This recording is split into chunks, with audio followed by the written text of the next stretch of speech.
नमस्कार। आज हम एक खास धार्मिक ग्रंथ से शांति, शक्ति और अनंत जीवन से जुड़े 6 बहुत गहरे कथनों को समझने की कोशिश करेंगे। चलिए इन्हें एक एक करके देखते हैं।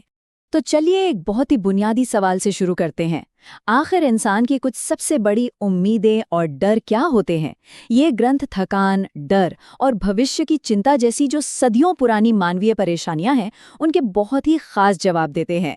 अच्छा, तो सबसे पहले उस वादे पर आते हैं जिसका ताल्लुक सीधे सीधे मन की शांति और आराम से है। ये एक तरह से एक खुले निमंत्रण जैसा है। ये पहला कथन उन सभी लोगों को एक बुलावा देता है जो रोज की मेहनत और जिम्मेदारियों के बोझ तले दबा हुआ महसूस करते हैं। ये सिर्फ एक कही हुई बात नहीं है, बल्कि एक प्रस्ताव है, एक ऑफर है। यहाँ सबसे खास बात यह है कि यह कथन हमारी रोज की थकान और मानसिक बोझ को पहचानता है और उसके जवाब में आराम का एक दिव्य और व्यक्तिगत वादा पेश करता है। तो बात सिर्फ थकान दूर करने की नहीं है।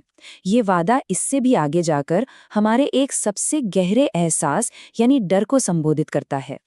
और यहाँ डर का इलाज कैसे किया जा रहा है? अकेलेपन को खत्म करके। मतलब ये वचन एक दिव्य साथ का भरोसा देता है, यह कहकर कि जब कोई हर पल साथ है तो फिर अनिश्चितता और डर की कोई जगह ही नहीं बचती।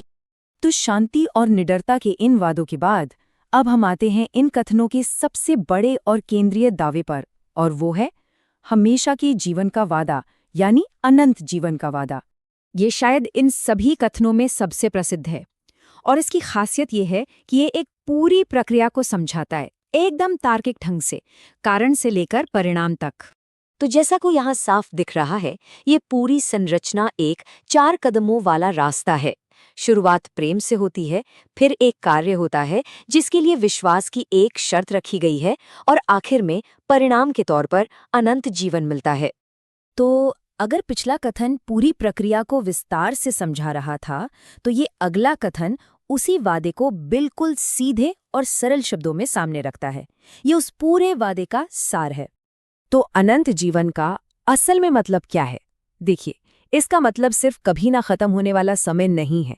ग्रंथ के हिसाब से ये एक खास अवस्था है जो नाश होने या नष्ट हो जाने के ठीक विपरीत है, और इसे पाने का जरिया है विश्वास।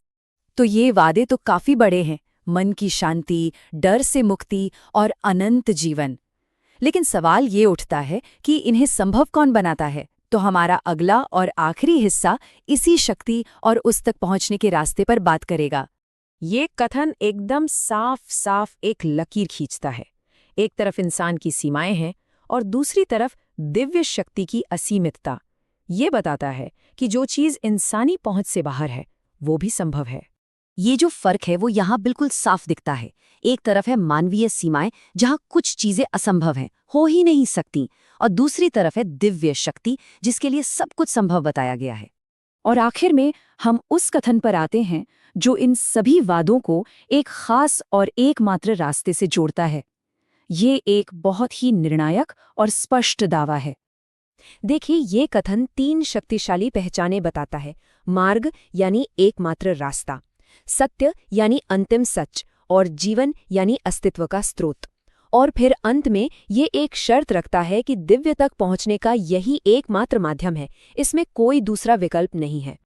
तो इस पूरे विश्लेषण को खत्म करते हुए एक सवाल सोचने के लिए छोड़ जाते हैं कि आराम और अनंत काल के इस तरह के गहन और अटल वादे किसी के विश्वास, उसके फैसलों और उसके जीने के तरीके पर आखिर क्या और कैसा असर डालते होंगे।